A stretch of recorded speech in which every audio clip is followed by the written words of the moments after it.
Le 15 octobre, 14h00, la salle de réunion au 40e étage de la tour Horizon n'avait pas de nom, seulement un numéro, 40B. L'air y était froid, recyclé, sentant le verre propre et l'ambition coûteuse. Julien Moreau était assis sur une chaise en cuir noir qui semblait trop grande pour lui. Il portait son uniforme de travail, un polo bleu marine avec le logo discret de la société de maintenance, Services Techniques Horizon. Ses mains, habituées aux outils et aux circuits électriques, reposaient sur ses genoux, immobiles.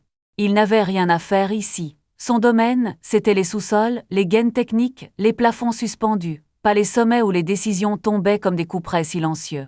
En face de lui, de l'autre côté d'une table en bois sombre longue comme un jour sans pain, se tenaient deux hommes en costume. Le plus âgé, la soixantaine impeccable, cheveux argentés et regard d'acier, se présenta comme maître du bois. Le plus jeune, son assistant, ne dit rien, se contentant de poser un ordinateur portable sur la table et de l'orienter vers Julien. Monsieur Moreau, commença maître Dubois d'une voix calme, presque apaisante, ce qui la rendait d'autant plus menaçante. Nous vous avons demandé de venir pour discuter d'une question de protocole. Ce n'est pas une mesure disciplinaire, pas encore. Considérez cela comme un entretien préventif.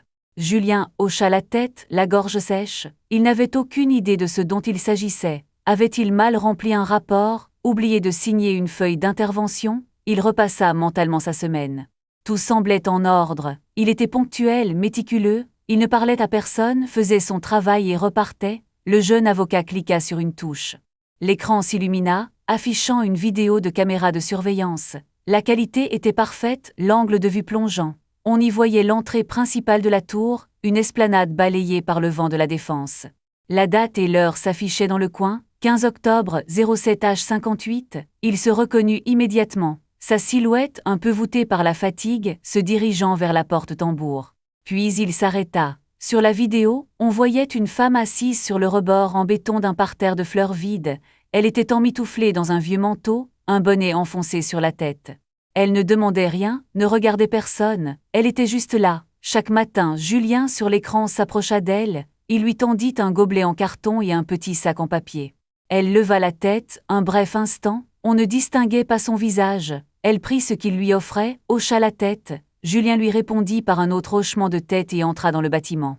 La scène entière avait duré moins de 10 secondes. Le jeune avocat fit défiler plusieurs autres vidéos, 14 octobre 07h59, 13 octobre 07h57. La même scène, jour après jour, un café chaud et un croissant. Un geste simple, presque mécanique, accompli dans le froid matinal avant de commencer sa journée, maître Dubois laissa la dernière vidéo tourner en boucle. Le silence s'installa, lourd, accusateur. Monsieur Moreau, reprit l'avocat. Savez-vous qui est cette personne? Non, maître, répondit Julien, sa voix à peine plus qu'un murmure.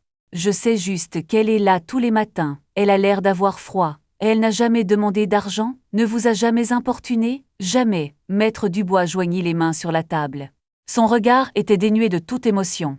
Le règlement intérieur de la tour Horizon, que vous avez signé en annexe de votre contrat de travail, stipule clairement à l'article 11, paragraphe 3, que toute interaction non sollicitée avec des personnes non autorisées sur le périmètre de sécurité de l'établissement est proscrite. Pour des raisons de sécurité, de responsabilité et d'image, Julien sentit une boule se former dans son estomac, il ne comprenait pas, il n'avait fait que donner un café. Nous ne remettons pas en cause vos intentions, monsieur Moreau, continua l'avocat comme s'il lisait dans ses pensées. Nous parlons de procédure, cette femme représente une variable inconnue. Une responsabilité potentielle. Si elle venait à avoir un malais, après avoir consommé ce que vous lui offrez, si elle se prétendait employée par nous. Si un client important assistait à cette scène et en tirait des conclusions préjudiciables sur la sécurité de nos locaux, chaque question était une pierre jetée dans une eau calme, créant des ondes de danger qu'ils n'avaient jamais imaginées. Ils pensaient faire un geste humain. Ils y voyaient un risque juridique. Je ne savais pas, parvint-il à dire. L'ignorance du règlement n'excuse pas sa transgression, rétorqua maître Dubois, le ton toujours aussi plat. Pour l'instant, nous allons consigner cet entretien. Un avertissement formel sera versé à votre dossier. Nous attendons de vous que ce comportement cesse, immédiatement. Est-ce bien clair? Julien regarda l'écran. Sa propre silhouette, figée dans son geste de bonté, semblait maintenant celle d'un criminel. Il se sentait humilié, piégé. Il avait deux choix. Obéir et tourner le dos à cette femme chaque matin. la laisser seule dans le froid avec son silence, ou désobéir et risquer de perdre son travail. Le seul travail, qui lui permettait de payer le loyer de son 2 pièces à Courbevoie et d'élever sa fille, Chloé, son visage apparut dans son esprit, ses grands yeux qui comptaient sur lui pour tout. Il leva les yeux vers Maître Dubois. Le choix était impossible, mais la réponse, elle, était évidente. Il n'avait pas le droit de prendre ce risque. C'est clair, dit-il, la voix brisée par une honte qu'il ne comprenait pas. Parfait, conclut l'avocat en se levant. Nous sommes heureux d'avoir pu clarifier ce point avec vous. L'assistant de direction vous raccompagnera. Il n'y eut pas de poignée de main. Juste le bruit sec de l'ordinateur portable qui se referme. Julien se leva, les jambes tremblantes. En sortant de la salle 40B, il se sentit plus petit, plus insignifiant que jamais, comme si l'immense tour de verre et d'acier venait d'absorber une partie de son âme. Astérisque, astérisque, astérisque, la sonnerie de son réveil marqua 06H00 précise. Dehors, le ciel était encore d'un noir d'encre, à peine teinté de l'orange maladif des lumières de la ville. Le petit appartement de Julien était silencieux, à l'exception du léger ronronnement du réfrigérateur. Il se leva sans bruit, enfilant un vieux pull par-dessus son pyjama. Chaque geste était une routine, une danse silencieuse qu'il exécutait chaque matin pour ne pas réveiller Chloé. L'appartement était modeste mais impeccable. Un 2 pièces, au 4e étage d'un immeuble des années 70 à Courbevoie. Les murs étaient peints en blanc cassé, ornés des dessins de sa fille. Des soleils avec des visages souriants, des maisons au toit rouge, et un portrait de lui où il avait 3 bras et des cheveux jaunes. C'était son univers, un refuge construit avec soin et amour. Dans la petite cuisine, il mit l'eau à chauffer pour son café. Il prépara ensuite le petit déjeuner de Chloé. Un bol de céréales avec du lait froid et un verre de jus d'orange, toujours disposé dans le même ordre à côté d'une serviette en papier plié en 4. Il beurra 2 tartines pour lui-même, qu'il mangerait debout, en regardant par la fenêtre les premières lueurs de l'aube. À 06H45, il se dirigea vers la chambre de sa fille. La porte était entr'ouverte, ornée d'une guirlande de fées lumineuses qui ne fonctionnait plus. Il entra sur la pointe des pieds. Chloé, 7 ans, dormait profondément, une peluche en forme de lapin serrée contre sa poitrine. Ses cheveux bruns étaient étalés sur l'oreiller. Julien s'assit sur le bord du lit et posa doucement sa main sur son épaule. « Chloé, murmura-t-il, c'est l'heure, mon trésor. » Et elle grogna un peu, se retourna puis ouvrit lentement les yeux. En voyant son père, un sourire illumina son visage endormi. « Bonjour, papa. Bonjour, ma puce, bien dormie. » Elle hocha la tête, s'étirant comme un chaton. Cette transition entre le sommeil et l'éveil, ce moment de pure confiance où il était le premier visage qu'elle voyait, était le point d'ancrage de sa journée. C'était pour ce moment-là qu'il se battait. Pendant qu'elle prenait son petit déjeuner, encore à moitié endormi, Julien se prépara. Douche rapide, rasage, puis l'uniforme propre repassé la veille au soir. Il vérifia son sac, ses outils, son badge, son déjeuner, un sandwich et une pomme. Il jeta un œil à l'horloge. 07H15, parfait. Papa, tu as mis mon dessin sur le frigo. Demanda Chloé, la bouche pleine de céréales. Il se tourna. Un nouveau chef-d'œuvre était fixé par un aimant en forme de coccinelle, une version encore plus audacieuse de lui, cette fois avec un chapeau pointu. Bien sûr, c'est le plus beau de tous. Et elle rayonna. Ce simple échange suffisait à remplir l'appartement de chaleur. À 07H30, ils étaient prêts. Chloé enfilait son manteau rose, son cartable décoré de licornes sur le dos. Julien ferma la porte à double tour. Le couloir de l'immeuble était silencieux. Ils descendirent les 4 étages à pied, la petite main de Chloé glissait dans la sienne. Leur trajet était une autre routine immuable. 10 minutes de marche jusqu'à l'école primaire Jean Jaurès. Ils parlaient peu. Chloé observait les chiens, les vitrines des magasins, les gens qui couraient pour attraper leur bus. Julien, lui, s'imprégnait de la présence de sa fille, le poids de sa main, le son de ses pas à côté des siens. C'était sa force. Devant le portail de l'école, il s'accroupit pour être à sa hauteur. Il rajusta le col de son manteau. « Sois sage, d'accord, écoute bien la maîtresse. Oui, papa, je viens te chercher à 16h30 comme d'habitude. » Et elle lui fit un bisou rapide sur la joue et courut rejoindre ses camarades dans la cour. Il la regarda disparaître dans la foule d'enfants, un petit point rose dans un océan de manteaux sombres. Il resta là un instant, jusqu'à ce qu'il ne la voie plus. Puis il se retourna et commença la deuxième partie de son trajet, 20 minutes de RER jusqu'à la Défense. Le wagon était bondé, rempli de visages fatigués et de regards fixés sur des téléphones. Il se tenait debout, serré entre un homme en costume et une jeune femme avec des écouteurs. Il était invisible, un travailleur parmi tant d'autres. En sortant de la station, le vent glacial du parvis le saisit. Les tours de verre se dressaient autour de lui comme des sentinelles géantes. Il passa devant la boulangerie où, chaque matin, il achetait son propre café et un second, accompagné d'un croissant. Aujourd'hui, il hésita. L'avertissement de Maître Dubois résonnait dans sa tête. Il sentit une pointe de colère et de honte. Il n'avait rien fait de mal. Il serra les poings dans ses poches. Pour Chloé. Il devait penser à Chloé. Il entra dans la boulangerie, mais ne commanda qu'un seul café. Juste pour lui. En sortant, le gobelet chaud dans sa main, il se sentit lâche. C'était juste un café. Mais aujourd'hui, il pesait une tonne. Astérisque, les jours qui suivirent l'entretien furent tendus. Julien avait changé sa routine. Il arrivait maintenant à 07h50, traversait l'esplanade d'un pas rapide, les yeux fixés sur la porte d'entrée de la tour Horizon, évitant de regarder vers le banc de béton. Mais il la sentait. Il sentait sa présence silencieuse, une petite tache sombre dans sa vision périphérique. Chaque matin, en passant devant elle sans s'arrêter, il sentait une brûlure dans sa poitrine. C'était un mélange de culpabilité et de ressentiment envers ce qui l'avait forcé à agir ainsi.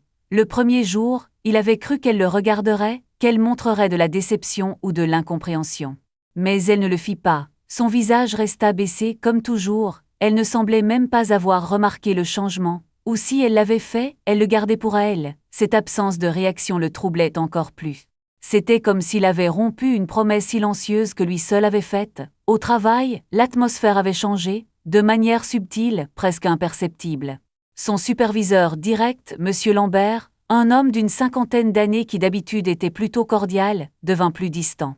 Il ne lui parlait plus de football le lundi matin. Ses instructions étaient brèves, techniques. Moreau, vérifier la climatisation au 23e. Moreau, le néon du couloir c'est au sous-sol à griller. Rien de plus. Un matin, alors qu'il récupérait ses ordres de mission, Lambert lui dit, sans le regarder, « J'ai eu un mémo de la direction. Ils insistent sur le respect strict des protocoles de sécurité. Surtout aux abords du bâtiment, ils ont installé de nouvelles caméras haute définition, juste pour que tu le saches. » Le message était clair, on le surveillait. Julien se sentit de plus en plus isolé. Ses collègues, qui avaient peut-être entendu des rumeurs, l'évitaient dans la salle de pause. Les conversations s'arrêtaient quand il entrait. Il était devenu celui qui avait eu des problèmes avec la direction. Dans le monde codifié de l'entreprise, c'était une marque invisible mais indélébile. Une semaine après l'avertissement, il ne tint plus. La culpabilité était trop forte. Il se dit qu'il pouvait trouver un compromis. Il ne lui parlerait pas, ne s'approcherait pas directement. Il acheta le café et le croissant et, en passant, les déposa rapidement sur le banc à côté d'elle, sans un mot, sans un regard, avant de s'engouffrer dans la tour. C'était un geste maladroit, presque fuyant, mais c'était mieux que rien. Il se sentit un peu soulagé. Le soulagement fut de courte durée. Le lendemain après-midi, il reçut une notification par email. L'objet était « Rappel formel protocole de sécurité ». L'expéditeur était le service des ressources humaines, avec Maître Dubois en copie. Le texte était bref et glacial. Monsieur Moreau, suite à notre entretien du 15 octobre, il a été porté à notre attention que le comportement pour lequel vous aviez été averti s'est reproduit ce matin, le 23 octobre, à 07h59. Ceci constitue un manquement direct à une instruction formelle de la direction. Considérez cet email comme un second et dernier avertissement avant l'engagement d'une procédure de licenciement pour faute grave. Toute nouvelle infraction entraînera des conséquences immédiates. Cordialement, le département des ressources humaines. Julien fixa l'écran, le cœur battant à tout rompre. Il avait vu les nouvelles caméras. Il ne plaisantait pas. Le mot « licenciement » brillait sur l'écran comme un néon rouge. Il sentit la panique monter. Perdre son travail signifiait tout perdre. L'appartement, la stabilité, la capacité de prendre soin de Chloé. Il ferma l'ordinateur, les mains tremblantes. Il alla aux toilettes et s'aspergea le visage d'eau froide. En se regardant dans le miroir, il vit un homme fatigué piégé. Il n'était qu'un technicien de maintenance, un rouage anonyme dans une machine immense, et il venait de défier la machine. Le soir, il essaya de ne rien laisser paraître devant Chloé. Il l'aida à faire ses devoirs, ils jouèrent à un jeu de société, il lui lut une histoire, mais son esprit était ailleurs. Chaque rire de sa fille était teinté d'angoisse. Il se demandait combien de temps encore il pourrait lui offrir cette vie simple et sûre. Cette nuit-là, il dormit mal.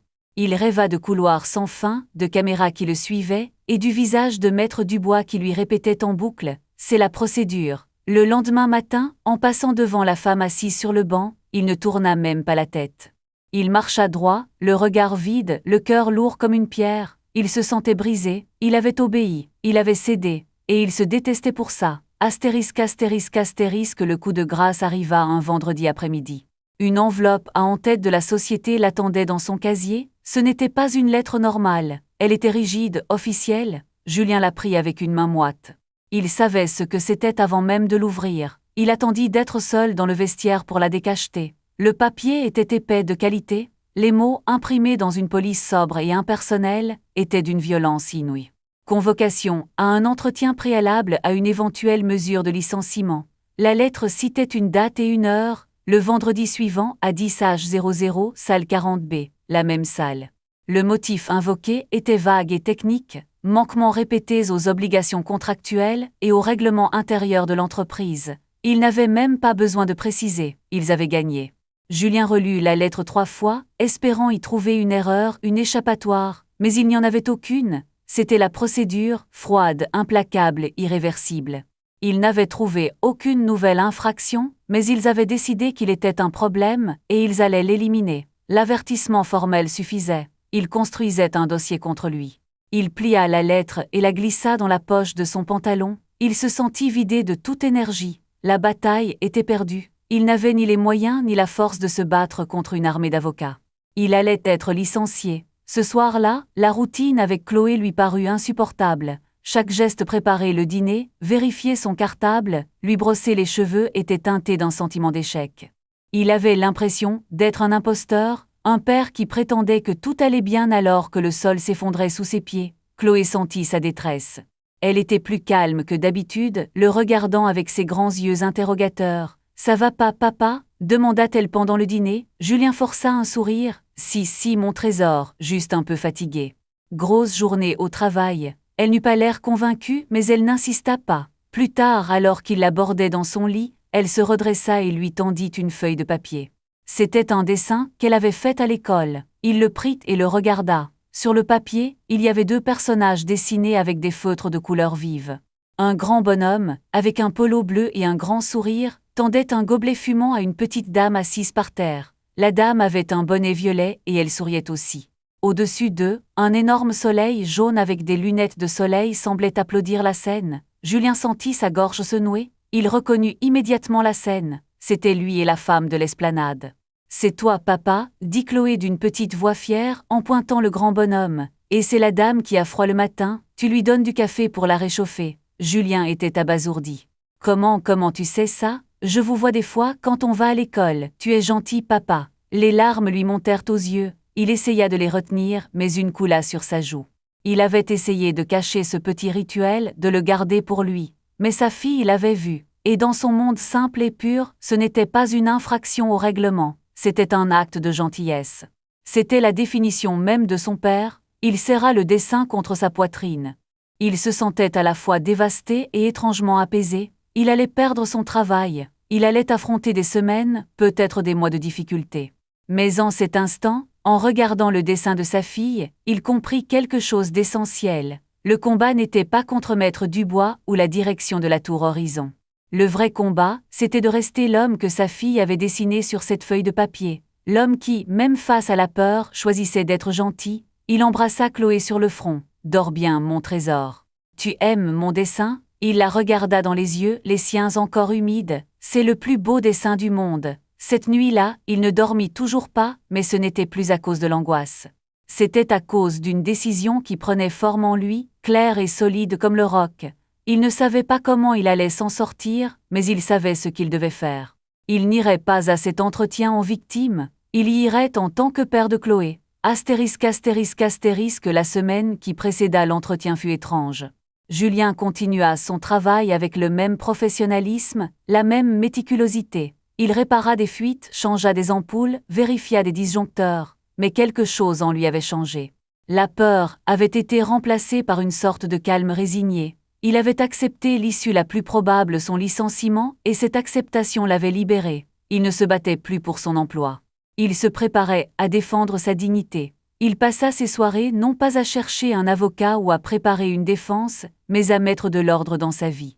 Il fit ses comptes, calcula combien de temps il pourrait tenir avec ses maigres économies. Il mit à jour son curriculum vitae. Il nettoya son appartement de fond en comble, comme pour se préparer à un nouveau départ. C'étaient de petites actions, concrètes, qui lui donnaient un sentiment de contrôle. Chaque matin, il passait devant la femme sur le banc. Il ne lui donnait plus de café, mais il ne détournait plus le regard. Il la regardait brièvement et lui adressait un léger hochement de tête. Un signe de reconnaissance silencieux, un adieu discret. Elle lui rendait son salut toujours sans un mot. C'était tout, mais c'était suffisant. Il n'avait plus honte. Le jeudi soir, la veille de l'entretien, il vida son casier au travail. Il ramena ses effets personnels, une photo de Chloé, une tasse, un vieux pull dans un petit sac en carton. Son superviseur, M. Lambert, le vit faire. « Tu prends de l'avance sur le week-end, Moreau ?» demanda-t-il un peu mal à l'aise. « On peut dire ça comme ça », répondit Julien calmement. Lambert hésita, puis ajouta à voix basse, « Écoute, pour demain sois prudent, dis-leur ce qu'ils veulent entendre, excuse-toi, dis que tu as compris la leçon. Ce sont des gens de pouvoir, ils aiment qu'on leur donne raison. C'est juste un mauvais moment à passer. » Julien le regarda. Il ne voyait pas de méchanceté dans les yeux de Lambert, seulement de la peur. La peur d'un homme qui avait appris depuis longtemps à courber l'échine pour survivre. « Merci du conseil, monsieur Lambert, dit-il simplement. Le vendredi matin, il se leva à la même heure. Il prépara le petit déjeuner de Chloé, il l'emmena à l'école. Devant le portail, il la serra un peu plus fort que d'habitude dans ses bras. « Tout ira bien, papa ?» demanda-t-elle, comme si elle sentait la solennité du moment. « Tout ira très bien, mon trésor, » répondit-il, et pour la première fois depuis des semaines, il le pensait vraiment. À 09h45, il se présenta à l'accueil du 40e étage.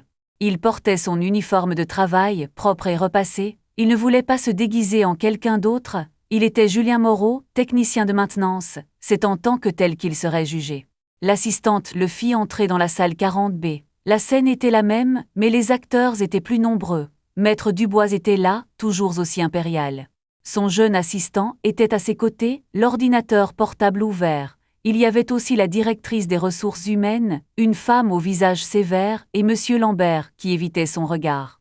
On lui indiqua la même chaise isolée. La directrice des RH commença la procédure d'une voix monocorde, lisant un texte légal sur les raisons de la convocation. Julien écoutait sans vraiment entendre. Les mots faute, procédure et droits flottaient dans l'air froid de la pièce. Quand elle eut terminé, Maître Dubois prit la parole. « Monsieur Moreau, nous vous avons donné 2 avertissements. Nous avons tenté de vous faire comprendre la gravité de la situation. Malgré cela, nous avons des raisons de penser que votre attitude n'est pas compatible avec les impératifs de notre entreprise. Avant que nous ne prenions une décision finale, la loi vous donne le droit de vous expliquer. Avez-vous quelque chose à dire pour votre défense ?» Le silence se fit, tous les regards étaient tournés vers lui. Il s'attendait à des excuses, à des supplications, à des promesses. Julien prit une profonde inspiration, il regarda chacun d'entre eux droit dans les yeux. « Je n'ai pas grand-chose à dire », commença-t-il d'une voix posée, étonnamment stable. « Ce que vous me reprochez, c'est d'avoir donné un café et un croissant à une personne qui avait l'air d'avoir froid et faim. Je l'ai fait, je ne le nie pas. » Il fit une pause. « Vous parlez de protocole, de sécurité, de responsabilité. Je comprends ces mots, mais je ne vis pas dans ce monde. Je vis dans un monde où, quand on voit quelqu'un dans le besoin, on l'aide si on peut. C'est ce que j'apprends à ma fille. » Il se tourna légèrement vers M. Lambert. « On m'a conseillé de m'excuser, de dire que j'avais compris, mais si je faisais ça, je mentirais. Je ne regrette pas mon geste, je regrette seulement qu'il me coûte mon travail, mais il y a des choses plus importantes qu'un travail. » Il se tut, il avait dit ce qu'il avait à dire. Simple, direct, sans colère ni pathos. Un silence glacial s'installa dans la pièce. La directrice des RH semblait choquée par son audace. Maître Dubois le fixait, son expression indéchiffrable. « C'est donc tout ce que vous avez à dire ?» demanda l'avocat, le ton plus dur. « Aucune excuse, aucune prise de conscience de votre erreur professionnelle ?»« Mon erreur n'a pas été professionnelle, » répondit Julien. « Elle a été humaine, et je l'assume. » Maître Dubois eut un léger sourire méprisant. Il se tourna vers la directrice des RH. « Je pense que la situation est parfaitement claire. La faute est caractérisée et assumée. Nous pouvons… » Il n'eut pas le temps de finir sa phrase. La porte de la salle de réunion s'ouvrit sans qu'on ait frappé. Une femme entra. Julien la reconnut immédiatement, même si elle était méconnaissable. Elle ne portait plus de vieux manteau ni de bonnet. Elle était vêtue d'un tailleur pantalon gris anthracite d'une coupe parfaite, d'un chemisier en soie blanche. Ses cheveux, qu'il n'avait jamais vraiment vus, étaient coiffés en un chignon élégant. Son visage, débarrassé de la fatigue et du froid, révélait des traits fins et une autorité naturelle. C'était la femme du banc, mais c'était aussi une autre personne. Astérisque, astérisque, astérisque, le silence dans la salle 40B devint assourdissant. Maître Dubois se figea, la bouche entr'ouverte. La directrice des ressources humaines se leva d'un bond, le visage blême. Monsieur Lambert semblait avoir vu un fantôme. Seul Julien resta assis, simplement stupéfait. La femme s'avança dans la pièce d'un pas assuré. Son regard balaya l'assemblée, s'arrêtant une seconde sur chaque visage, avant de se poser sur Maître Dubois. « Maître, dit-elle d'une voix calme mais qui portait une autorité sans appel. Je crois que cet entretien est terminé. » L'avocat, habituellement si maître de lui-même, bégaya. « Madame de la Roche, que faites-vous ici ? » « Nous ne vous attendions pas, c'est évident, rétorqua-t-elle sèchement. Elle se tourna vers la directrice des RH. « Madame Valois, vous pouvez disposer, ainsi que vous, monsieur Lambert, et votre assistant maître. » Personne ne bougea pendant une seconde, comme si l'ordre était trop surréaliste pour être compris. Puis, lentement, ils se levèrent et quittèrent la pièce en silence, sans oser croiser son regard. La porte se referma, laissant Julien seul avec Maître Dubois et cette femme qu'il connaissait sous le nom d'Élise, mais qui était apparemment Madame Geneviève de la Roche. Elle s'approcha de la table et resta debout face à l'avocat. « Dubois, dit-elle, le ton glacial. Pendant 3 mois, je me suis assise sur ce banc, devant mon propre immeuble, 3 mois. Mon mari est décédé l'année dernière, il a bâti cet empire, cette tour. Et après sa mort, je me suis sentie déconnectée, entourée de gens comme vous, qui ne voient le monde qu'à travers des contrats et des clauses de responsabilité. Je voulais savoir s'il restait la moindre trace d'humanité dans l'entreprise qu'il avait créée. » Elle marqua une pause, son regard se posant sur Julien. « Pendant 3 mois, des milliers de personnes sont passées devant moi. Des cadres supérieurs, des employés, des visiteurs. Ils m'ont ignoré et regardé avec mépris ou avec pitié. Personne ne m'a vu, sauf lui. » Son doigt pointa Julien. « Cet homme, Monsieur Moreau, a été le seul. Chaque matin, sans jamais rien demander en retour, sans même chercher à savoir qui j'étais, il m'a offert un café chaud. Un simple geste de décence humaine. Et comment avez-vous réagi, vous, le gardien zélé de mes intérêts ? Vous l'avez traqué, vous l'avez menacé, vous avez tenté de le briser pour avoir fait preuve de la seule qualité que je cherchais. » Maître Dubois était livide. « Madame, avec tout le respect que je vous dois, c'était un risque pour la sécurité, un risque pour vous. Je ne faisais que mon travail, je vous protégeais, vous ne me protégiez pas, le coupa-t-elle, sa voix claquant comme un fouet.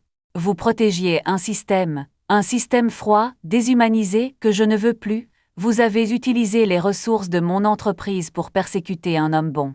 Votre mandat, auprès du groupe La Roche est terminé. À compter de maintenant, faites parvenir votre note d'honoraire finale à mon bureau, mon assistante personnelle vous raccompagnera. » L'avocat ouvrit la bouche pour protester, mais le regard de Geneviève de la Roche le cloua sur place. Il comprit que toute discussion était vaine. Il ramassa ses affaires avec une lenteur humiliée et quitta la pièce sans un mot. Le silence revint. Julien était toujours assis, incapable de bouger, essayant de donner un sens à ce qui venait de se passer. Madame de la Roche se tourna enfin vers lui, son expression s'adoucit. « Monsieur Moreau, Julien.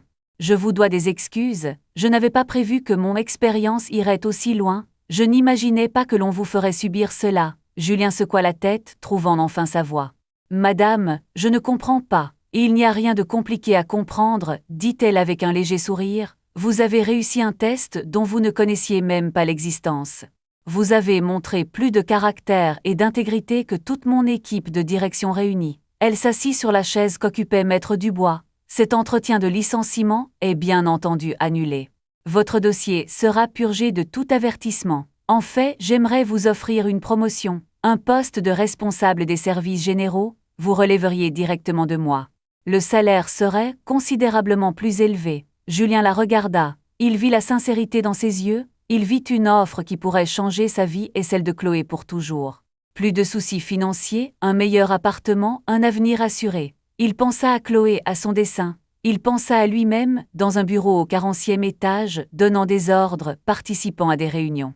Il pensa au monde de Maître Dubois, un monde de pouvoir et de procédure, et il sut que ce n'était pas sa place. Il prit une profonde inspiration. « Je vous remercie sincèrement, Madame de la Roche.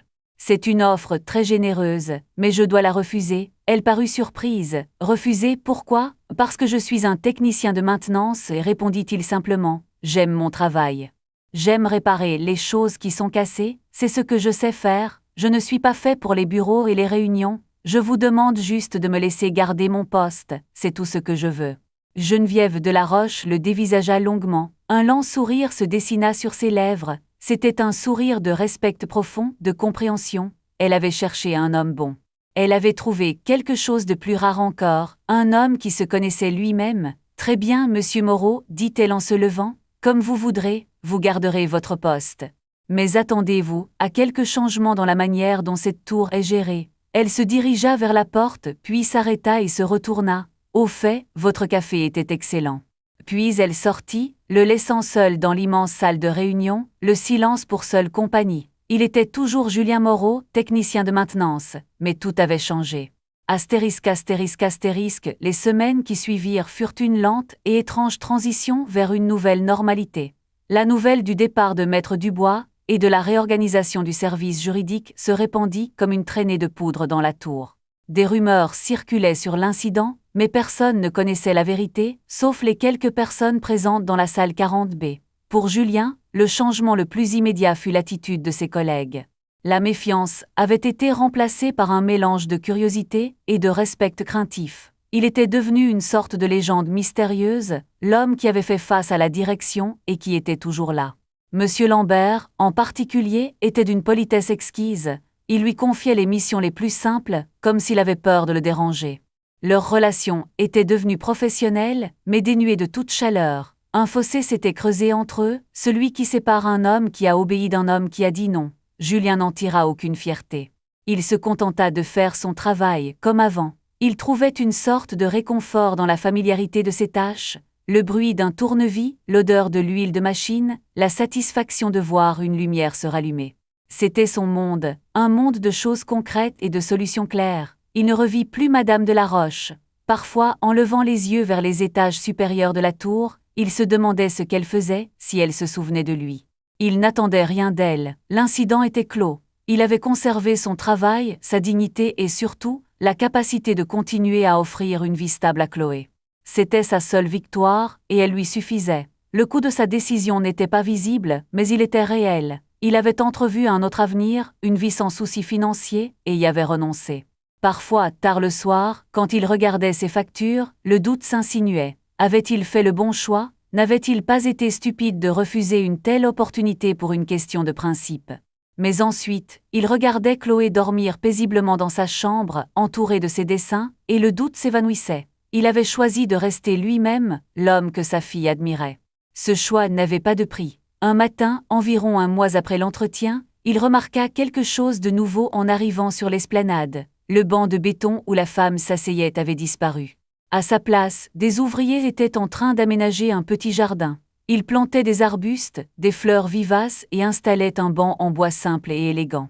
Il n'y avait aucune plaque, aucune indication sur l'origine de ce changement. C'était juste un petit coin de verdure inattendu au milieu du béton et de l'acier, une respiration, Julien comprit. C'était un message silencieux, un point final à leur histoire. Un geste qui, comme le café du matin, n'avait pas besoin de mots pour être compris. Il continua son chemin vers la tour, un léger sourire aux lèvres. La vie reprenait son cours, avec ses routines, ses petites joies et ses défis silencieux. Rien n'était parfait. L'argent était toujours compté. La solitude d'un père célibataire était parfois pesante. Mais il était entier, il ne s'était pas brisé. Astérisque, astérisque, astérisque, un matin de décembre, la première neige de l'année tomba sur Paris. De gros flocons silencieux qui recouvraient la ville d'un manteau blanc et apaisant. Julien et Chloé marchaient vers l'école, emmitouflés dans leurs manteaux et leurs écharpes. Chloé, émerveillée, essayait d'attraper les flocons avec sa langue. En passant devant la tour Horizon, ils s'arrêtèrent un instant. Le petit jardin était couvert de neige. Le banc en bois était immaculé, invitant au repos. C'était devenu une partie de leur paysage quotidien, un repère silencieux. Julien regarda la tour massive qui se dressait vers le ciel. Elle ne lui paraissait plus aussi intimidante. Ce n'était plus un monstre de verre et d'acier, mais juste un bâtiment, un lieu de travail, une partie de sa vie, mais pas toute sa vie. Chloé tira sur sa main. « Papa, regarde, on dirait du sucre-glace. » Il baissa les yeux vers elle. Son visage était rouge de froid, ses yeux brillaient de joie. Il s'accroupit et resserra son écharpe autour de son cou. « Tu as raison, mon trésor, c'est magnifique. » Et il resta un instant à sa hauteur, regardant le monde à travers ses yeux. Un monde simple, où la neige était du sucre-glace et où la gentillesse était la chose la plus naturelle qui soit. Il se releva, prit sa petite main gantée dans la sienne.